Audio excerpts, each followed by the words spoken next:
Hello, good evening, and welcome to Uncommon Conversations on Signature Television. We are broadcasting from our studios in Enugu. Section 7, 1 of the 1999 Constitution, as amended, clearly states the system of local government by democratically elected local government councils is under this Constitution guaranteed. That is to say, the Nigerian Constitution guaranteed there shall be a democratically elected local governments throughout Nigeria. However, elected local governments have suffered in the hands of state governors since 1999. And somehow, I had the privilege of witnessing that between 2008 and 2012, when I had the honor and privilege of being chairman of Obu local government. But I will make an exception because that was when Sullivan Chime was governor of Enugu State. And I can authoritatively say that for that 4 years, not for one day, His Excellency the Governor tamper directly or indirectly with allocations of the local government. And that's just perhaps an exception. Governors have flagrantly and with executive impunity, if we must add, dissolved and replaced elected local government chairmen and councillors. And it's not specific to any particular state. It's something that goes from one state to the other. They have also illegally set up caretaker committees to run the affairs of such local governments. Of course, you know what's going on in Port Harcourt as we speak now, Rivers State. Exploiting some constitutional lacuna, some governors have also tampered with allocations of local government councils. In fact, some local government councils were stripped naked financially. However, in the twist of faith, a few hours ago, the Supreme Court of Nigeria, in a landmark judgment, has barred governors from dissolving democratically elected councils and equally granted financial autonomy to the 774 councils in Nigeria. Allocations are to be paid directly to the local councils henceforth. Nigerians have welcomed the judgment of the Supreme Court with mixed reactions. In the studio with me this evening to analyze the implications of the judgment on the future and survival of local government councils in Nigeria is Professor Chinwike Ubah. Chinwike Ubah is a development economist, a chartered accountant, certified, and of course, a chartered public relations expert. Prof, good evening. Good evening, Doc. Welcome to Uncommon Conversations. Thank you. And welcome to Signature Television. Yeah. Now, you, as a public affairs analyst, you are conversant with what happened earlier today. When you read the judgment, just to be honest, what was your feelings? Well, I think every reasonable Nigerian should be happy with the judgment.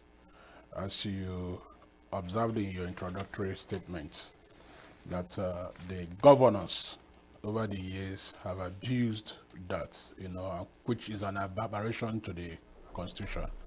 And actually says what has been happening over the years is an impeachable offense if it were where the State House of Assembly legislature are working very well. But unfortunately, the State Houses of Assembly, which is supposed to be the chief claim holders in a government, in a governance system, appear to be co-conspirators, with the executive to do what has happened. So I'm happy that the Supreme Court, by the instrument of the federal government, rose to this big challenge to make this ruling today.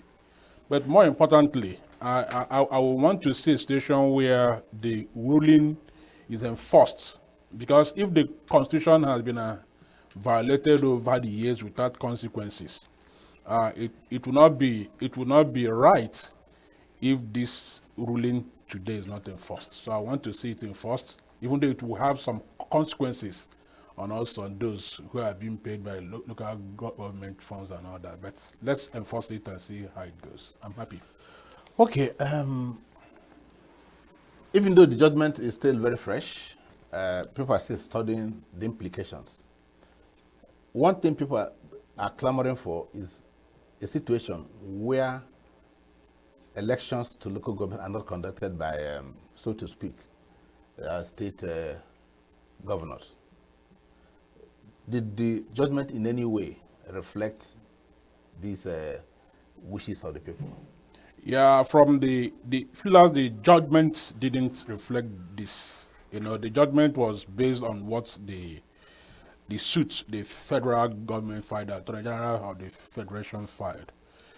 Currently, there has not been any constitutional amendment to the fact that local government elections will be conducted by the INEC. It's still within the ambit of the State Independent Electoral Commission. So what I observed was that the Supreme Court didn't go outside the prayers that were made by the Attorney General of the Federation. I do hope that with the ongoing constitutional amendment and with the clamor by the citizens, including the INEC, that amendment will be made such that local government elections will be extricated from the manipulation of the governors as it were. Okay, one thing stands clearly defined, and that is henceforth, that means immediately, allocation. So this is the July. Yeah. I don't know whether they have received the June allocation. If they have not, it would mean from this judgment that the June allocation will go directly to the local governments. And there was emphasis on elected local government councils. Yeah. So what happens, in your view, to councils throughout Nigeria that do not have an elected officials? What do you think will happen to them? Yeah, as I did say earlier, my understanding of the judgment is such that for local governments that are running without democratically elected executives, they are not meant to receive allocations going forward.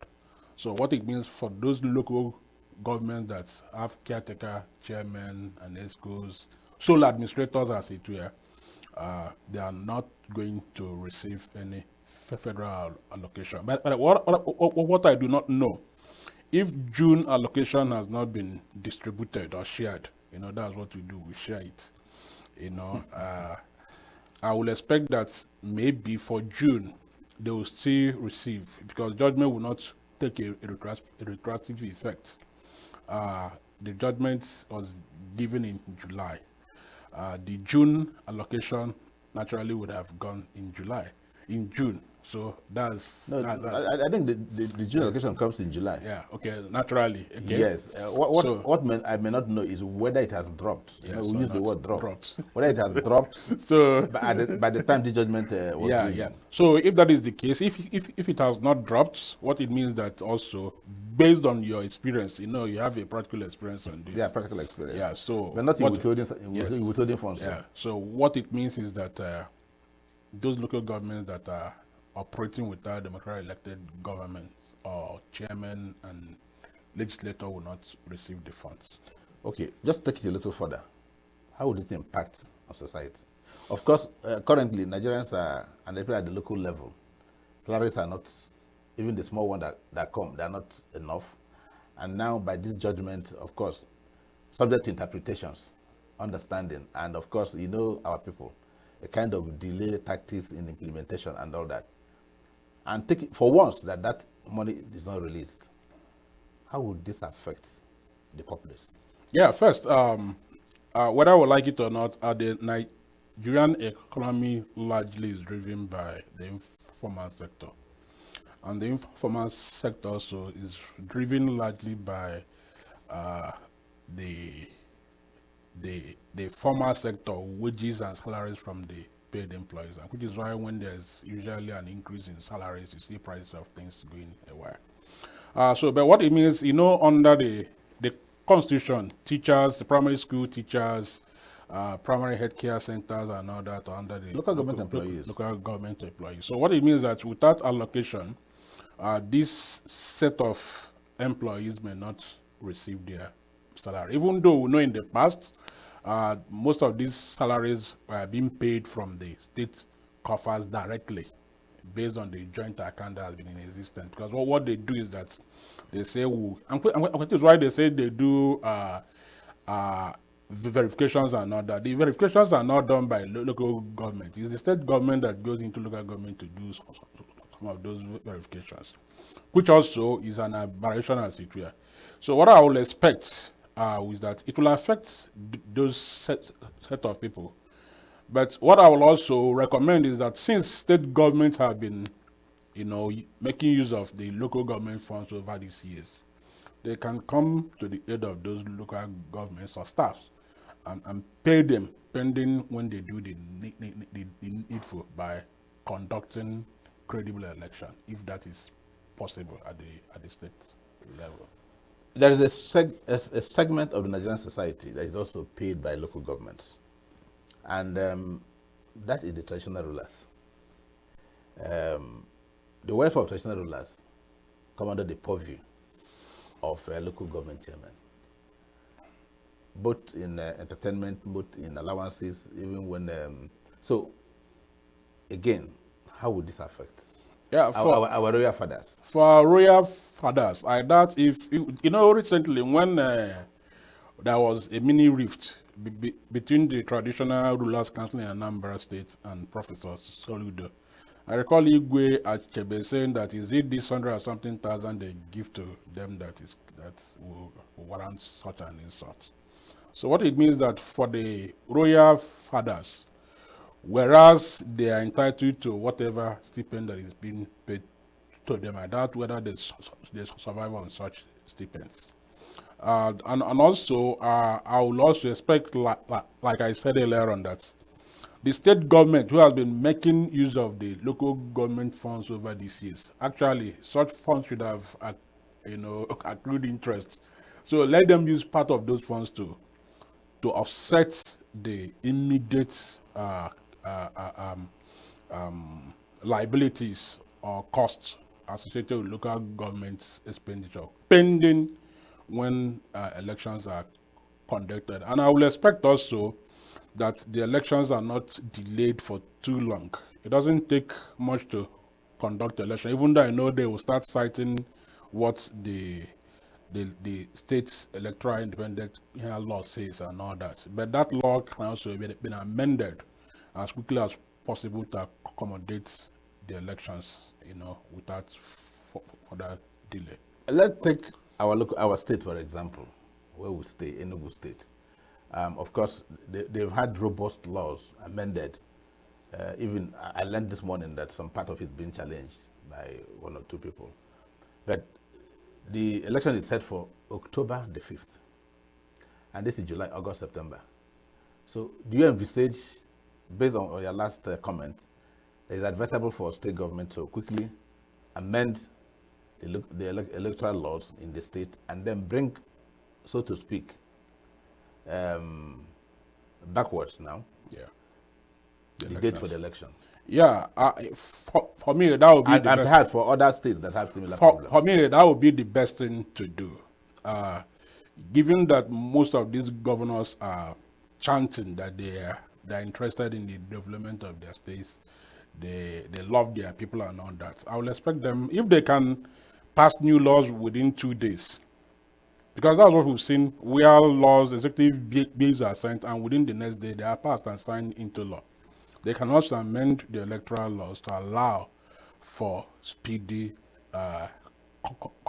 conduct of local government elections. If they send executive amendment bill to the House by tomorrow, I'm sure by Tuesday next week, that law will be passed.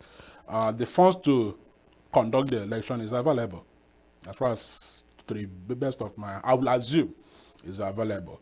And a lot of people are already ready to, if there's any grammar like that, are already, there to contest for the elections. So the earlier the elections are conducted, in order to have democratically elected local government executives, the better for the welfare and the economy of the state?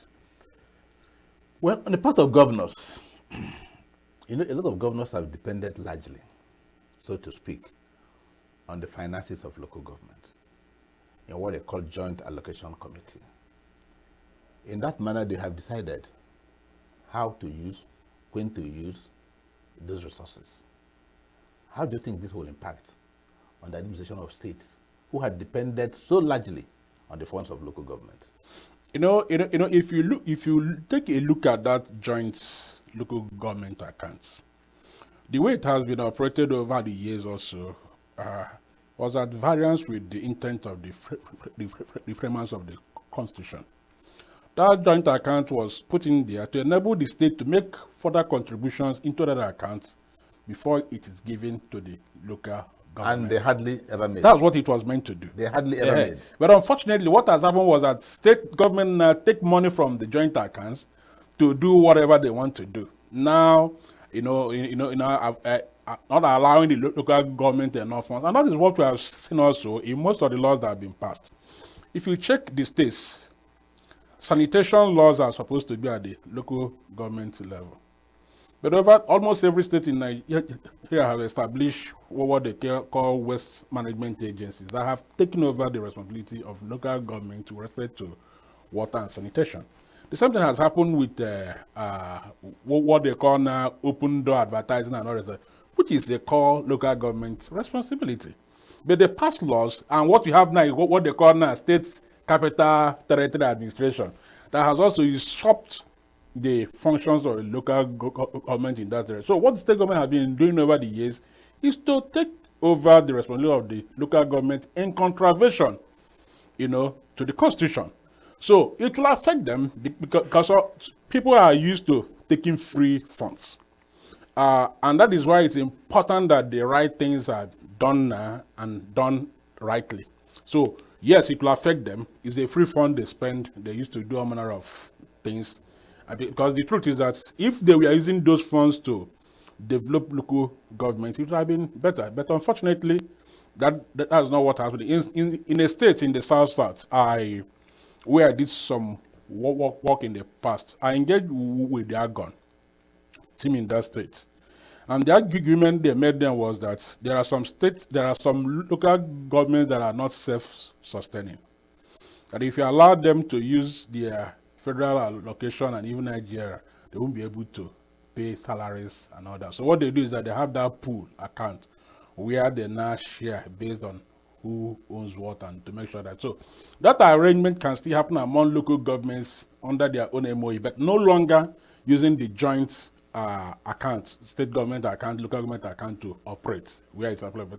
So it will affect the state government, no doubt, but the affectment is a positive effect. Okay, maybe because I have some kind of knowledge about the workings of local government, and I'm going to ask this.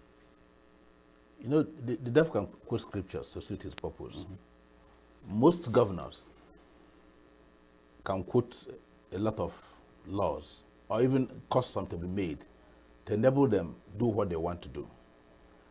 But my concern here, and which should be the concerns of Nigerians, is it appeared the governors somehow began to run a unitary system of government in the states. Now denying the third tier of government the ability to run a democratically elected councils. And I want to ask you, would you consider such governors, mild dictators?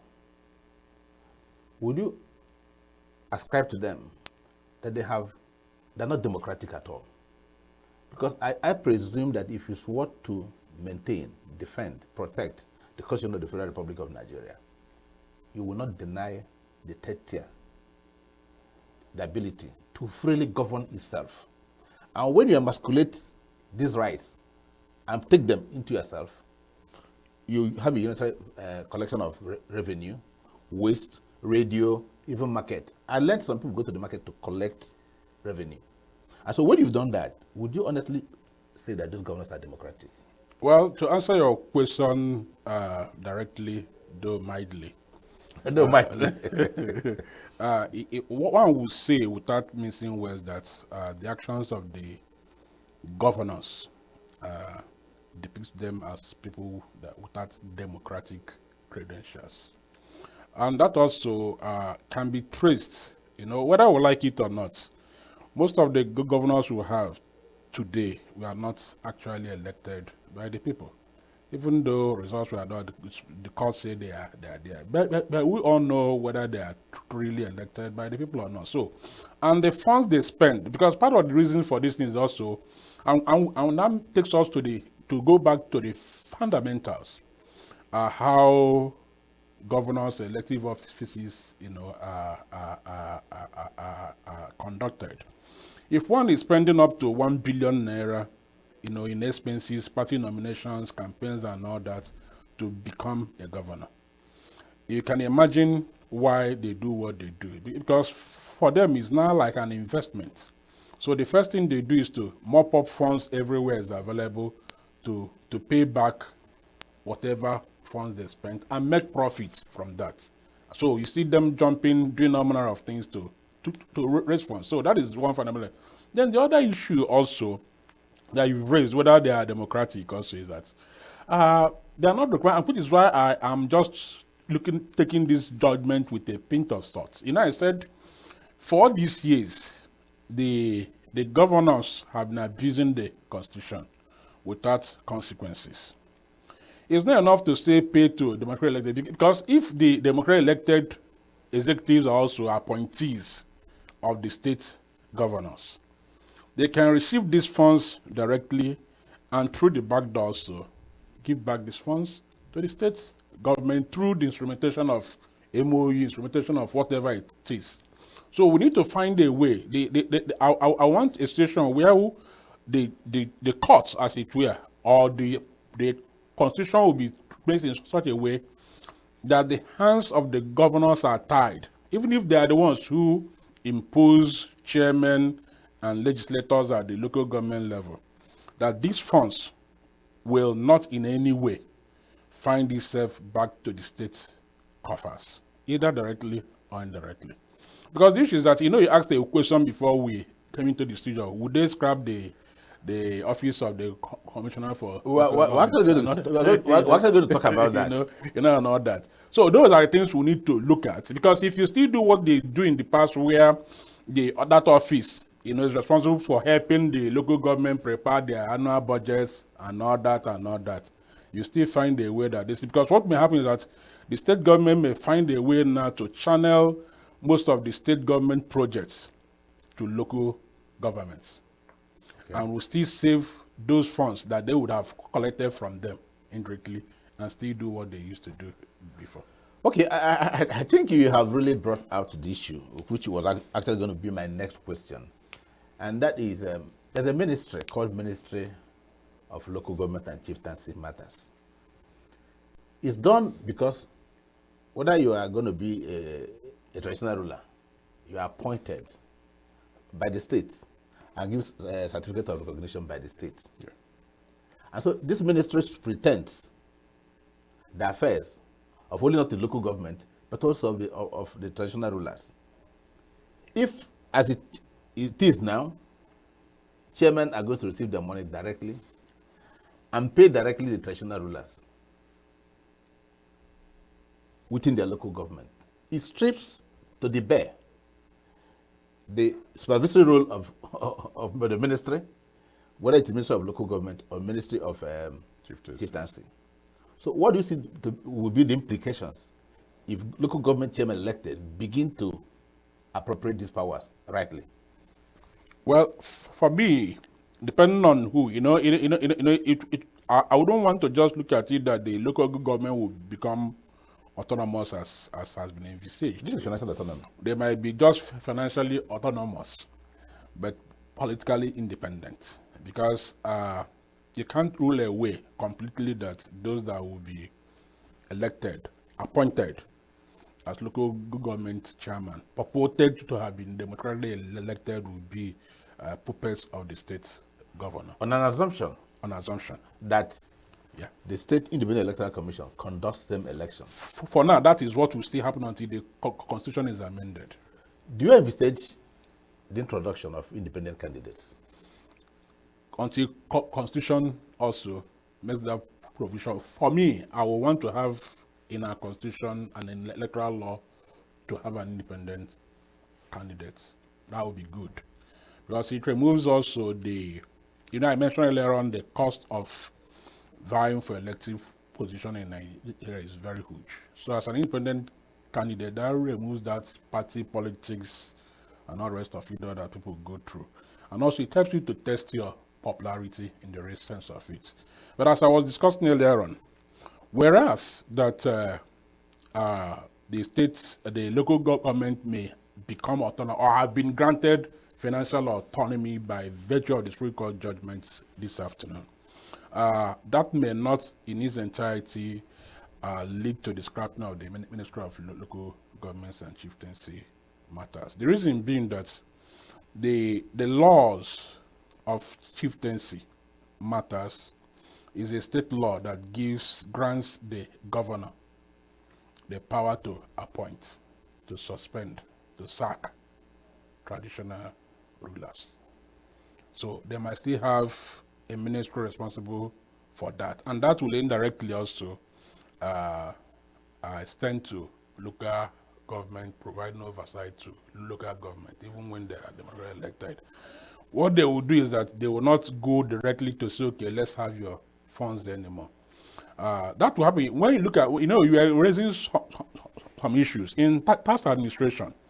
If you check every state had a prototype revenue administration law that indirectly, usurped all the powers of local government on IGR, which is also in contravention of the constitution that grants local governments certain revenue, tax, and rest. So, but what they do is that under that law, they created what they called Joint State and Local Government Revenue Board, which in actual sense is not existing, and got local governments indirectly, whether by coercion, to sign a memorandum of understanding with the state government, transferring those their rights and powers to the state government.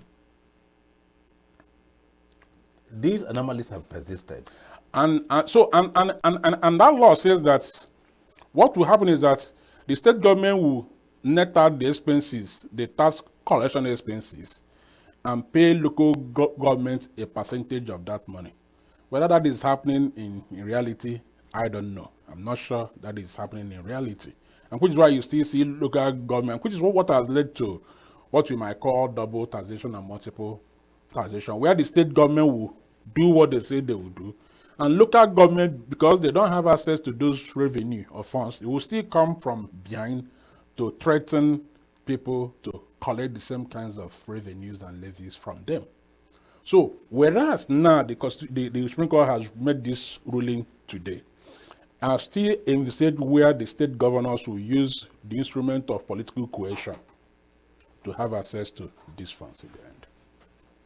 Except the constitution is amended to guarantee that there won't be backdoor transfer. Okay, I think we're going to take a short break. When we come back, there's an issue I want us to look at. And I'll preface it before we go on this short break. Prior to 1999, there was local government elections in Nigeria.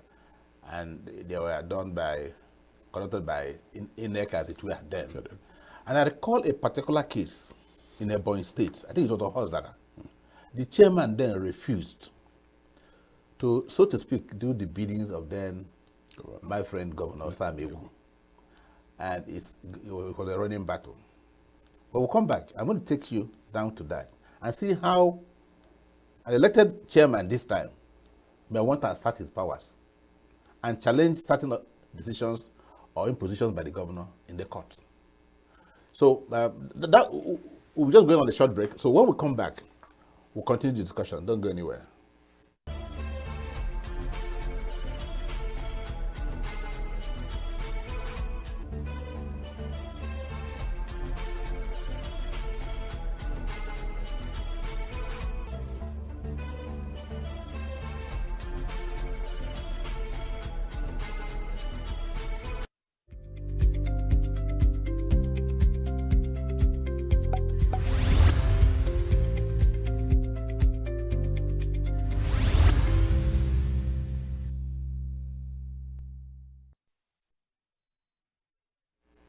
Welcome back from that short break. Before we went on break, I was asking my guest, Professor Chimuke Uba, what would happen if an elected chairman, so to speak, begins to assert the powers of his office?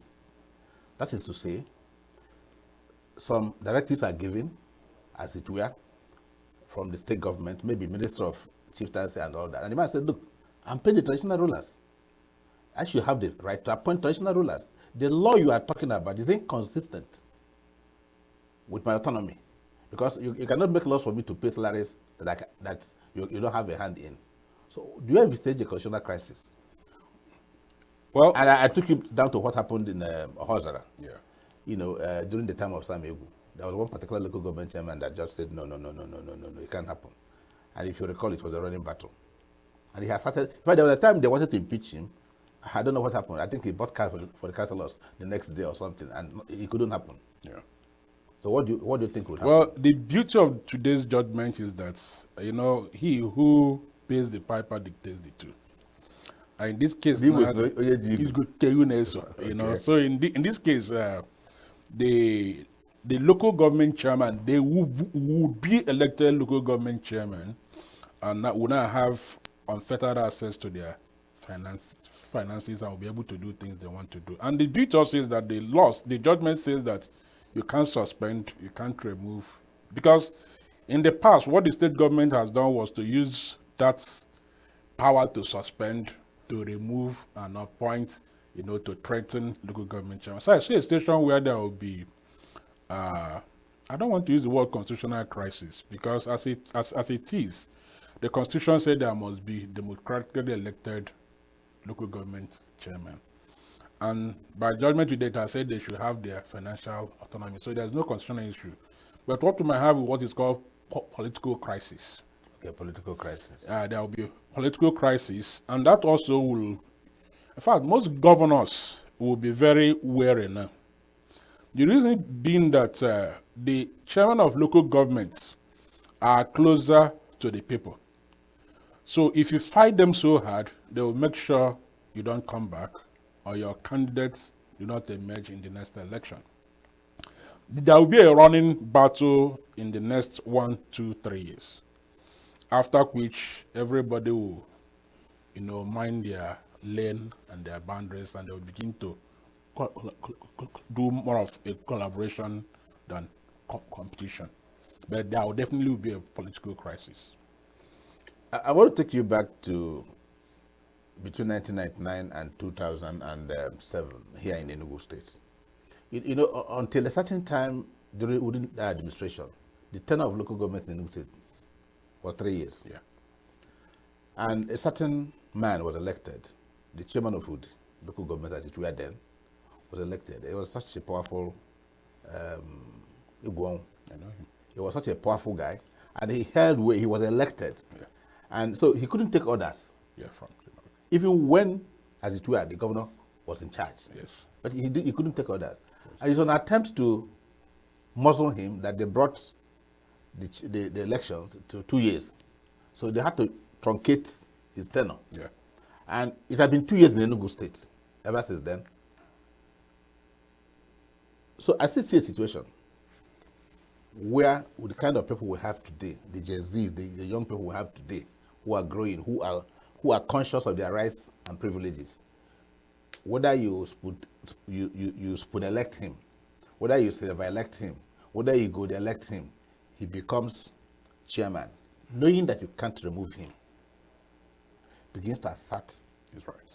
And so, assuming without considering that in a 21 local government system, 5 local governments begin to assert their rights and privileges and say, look, we can't do this. What do you foresee?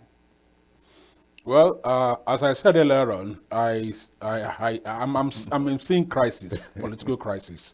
But you raise an important issue, which is also a constitutional matter. The section 7 you read, going to section 8, it says that the House of Assembly will make rules and all that, and which is why the House of For the Assembly good governance. for the good governance, and which is why they will tell you it's 2 years, 3 years. So I will recommend that the National Assembly, or if it's possible to use judicial pronouncements, to also to fix a definite tenure for local government Uniformly. across the state. That will help to solve some of these problems. Because as it stands now, I keep saying political crisis. And now I can accept it will snowball into now I can accept constitutional crisis now as well. Yes, it will snowball into constitutional because that's what crisis. will happen. Because you give them autonomy, but also you still allow some space for the state governors to manipulate the system. That's not fair. That's not good. So, and it's good we're having this conversation, and I do hope that those with the constitutional power to make the necessary adjustments should do that as quickly as possible, whether by judicial pronouncement as we have seen today or through constitutional amendment, hoping that the State House of Assembly will concur when such amendment comes to their table. Because as you know, those who refuse to accept their own autonomy can do anything to stop other people's full autonomy. Because they will say, okay, you have financial autonomy, we won't allow you to have it your way. But in Egwonwu's own case, if it were not, that wouldn't have happened. Because you saw what happened in Rivers State, where the State of Assembly decided to extend, then I say you can't do extension retroactively. So that could have happened then, that somebody can be in office for 3 years and you change the law immediately. That happened in Egwonwu's case. So that was wrong. So what I'm saying is that let's have a uniform tenure for local government that is constitutionally guaranteed.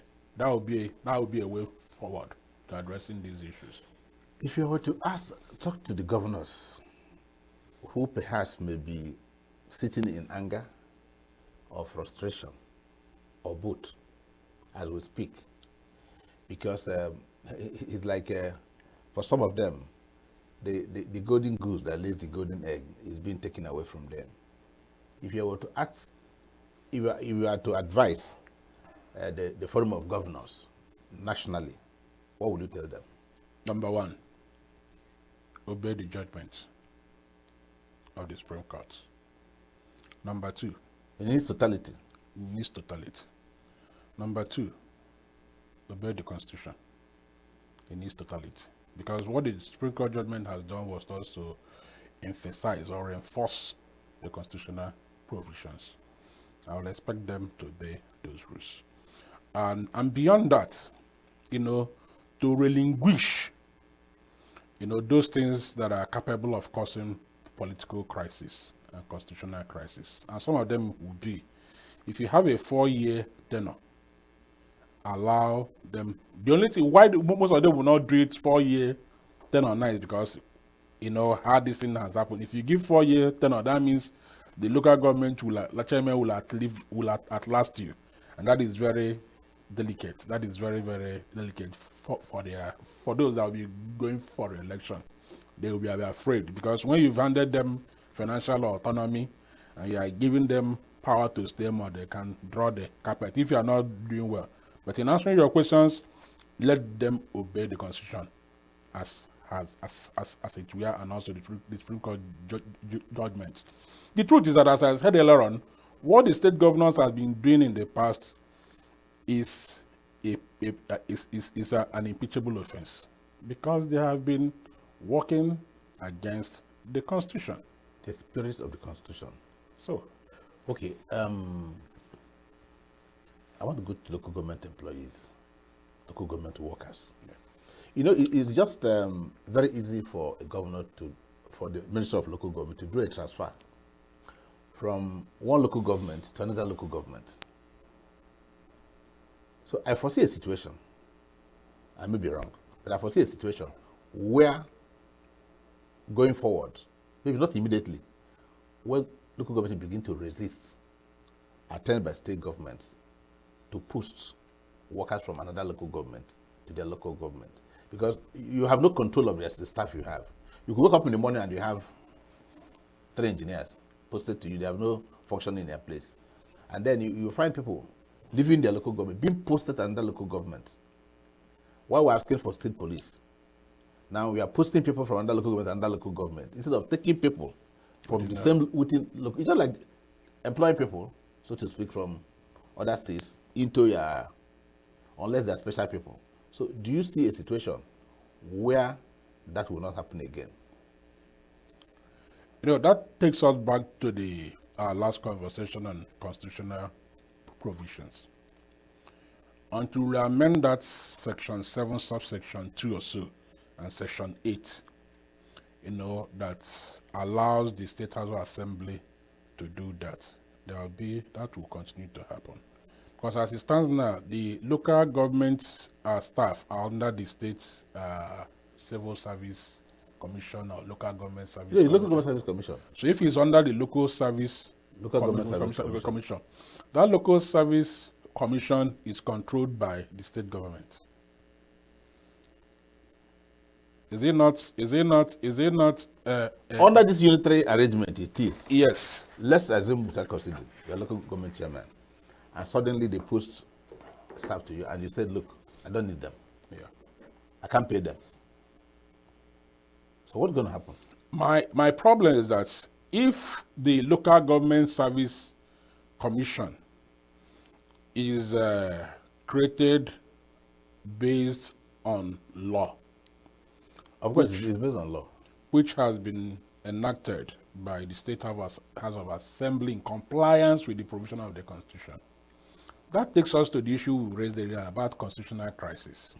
What I will envisage that will happen, and which is why they have AGON and all that, it may be to have a joint, I don't know who appoints the chairman of the local government commission, whether it's the local government chairman that decides to appoint. It's a state appointment. So if it's a state appointment, then there's still a problem. Presenting those who you have no control over their finances. So that is also what that needs to happen until I want a situation where the Constitution, the Constitution is amended to allow local governments, organs, I don't know what you will call them, and all that within the state, to be able to collectively decide on how they want to manage their affairs. And where local government can also employ staff based on their ability to pay, their financial resources. But that does not also preclude that the state government may decide, subject to state government's decision to pay such staff, post them to those areas to also help in the administration of the local government, subject to administrative oversight by the local government chairman. So it's like what we have at the state level, where you have state employees, you have federal government employees working in the same state, but also helping the federal government to administer, in certain areas. So state government may have, like they have Ministry of Agriculture, they may have their staff at local government level that are working in agriculture, complementing what local government is doing. But with respect to local government service commission, is something that needs to be looked into, where the local government will have a say on who becomes the chairman and how the affairs of their staff are managed. In view of what has just happened today, I want you to advise the National Assembly on which specific areas of the Constitution should they touch. One, will you advocate for a state independent electoral commission or a centrally, DNEC? That's number one. Number two, would you also recommend that governors, that they're supposed to make laws ensuring that in no particular way should the governor have a control? That means amending the section of the Constitution that allows states to make laws for local government. Yeah, for me, first, I'll start from the back. I want that section that gives the State House of Assembly to make laws for the administration of local governments to be expunged. After all, you said they are taught that with their own legislative arms and all that. Give such powers to the councillors, legislative arm of the local government to make laws for the administration of local government. That should happen. Because if they are third tier, they should be third tier. Not State House of Assembly controlling making laws on what happens at local government. That is not fair. That section of the Constitution needs to be amended. Secondly, also, it would be nice to have a central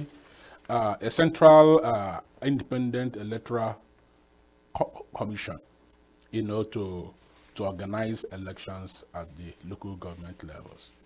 But not the current, not the way, the structure of the current INEC is. It has to be a structure that also allows the state governors and local governments to make input on how INEC chairman and commissioners are appointed, so that it won't be just at the prerogative of the President and National Assembly to determine who does what. Do you by any way see what has happened today as a signal, as a signpost that His Excellency, the President of the Federal Republic of Nigeria, is beginning somehow a restructural system in Nigeria? But this is a landmark judgment. Do you think that this is the beginning of things we may not really have envisaged? This is a very bonkers question. But the truth is that I have a feeling, even before now, that President Tinubu will restructure this country. And as you said, this is just the tip of the iceberg. That's how people say it. It's the tip That's of how the we say iceberg. it. That is the tip of the iceberg. A lot of things that we've been clamoring for, restructuring, no restructuring, that people have been hitting their heads and all that. I see this president within the next if he stays the 8 years, getting those things done quietly through the National Assembly, but more through Supreme Court. Because if he goes through normal constitutional amendments, some of them might hit the rocks. So what may happen is that they will be taking some of these things to Supreme Court for interpretation and for ruling. And you can be sure that most of them, when they get to the Supreme Court pronouncement will bring about some of the restructuring that we have. The truth is that if you read the Constitution as it were, as currently is, there are a lot of things that gives room for restructuring, which we have as a result of political exigencies, political consideration have not been able to do. So if the president looks at it that if he goes from the political angle, it will hit the rocks, I see him using the Supreme Court to get it done. But that will be restructuring. I have two very quick questions because our time is just, the time is running after us. We're running after the time. Now, do you, by any imagination, just in 1 minute, see the possibility of a local government police? Whether it's, now states control all those. Do you now see local governments, strong ones who can afford it, begin to have their own controlled, whether it's local police, local vigilante, that is not subject to the state? We'll have, before the end of 8 years, now I'm speaking as a prophet, we'll have federal police, we'll have state police, and we'll have local government police. What we have will be similar to what you see in the US. Okay. That will happen in Nigeria through constitutional means and through judicial pronouncements. Local government development centers. Perhaps this might be my very last question. Local government development centers. You know, governors wake up in the morning and create as they wish through States House of Assembly, local government development centers. In view of today's pronouncement, who appoints head of these development centers? Who funds them? And do you foresee a crisis, whether it is political? Or in fact, it's more political. Do you foresee one? Because if I'm elected, I say I don't need these development centers. Okay, for this, unless I'm the one appointing them, which is still the issue of constitutional lacuna, as we mentioned earlier on. Yes. As it stands now, the State House of Assembly can create development centers. But what happens is that based on constitutional provisions also, and also judicial pronouncements, they can't fund them through local government funds. The state government has to fund it through its own fund, because that will act now more like a ministry or agency of the state government at the local government level. So it has nothing to do with the local government. But also the local government chairman will have oversight on those local local development centers because it's within their own jurisdiction as a vitiated by the Constitution. The Constitution says that local government chairman will have authority over his own area. He's the chief security officer of his local government. So if you do that, and that comes like a ministry or agency in that local government, whereas that the state government will fund such development center through its state funds, the local government chairman will still have administrative oversight to that development center as said by the Constitution. Finally, who appoints officers of the development councils? Who do you think will appoint them now? For development council, because they are not constitutional creations, you know, like I said, they serve more like MDS, like state ministry, department, and agencies. Okay. So it is within the powers of the state governor to appoint the leaders of development centers. Will you pay them from the state coffers? Yes, it has to pay them from the state's coffers, no longer from the local. So you don't see government. a crisis in my local government. You balkanize my local government. There will be a crisis. That's why I said for that to happen now, based on this judgment, it has to be such development centers, which will act as an MD, as it were, will be under the administrative oversight of local government chairman. Okay, Professor Chiwike Obah, I want to thank you for finding time to be here this evening, and to our viewers, we appreciate you being there. Our guest has been Professor Chiwike Obah. He's actually a chartered accountant, a development economist, and a public relations expert. He's also a public affairs analyst. Yes. So it's been a pleasure having you Pleasure is mine, on our program. And please join us same time tomorrow for yet another edition of Uncommon Conversations. Thank you.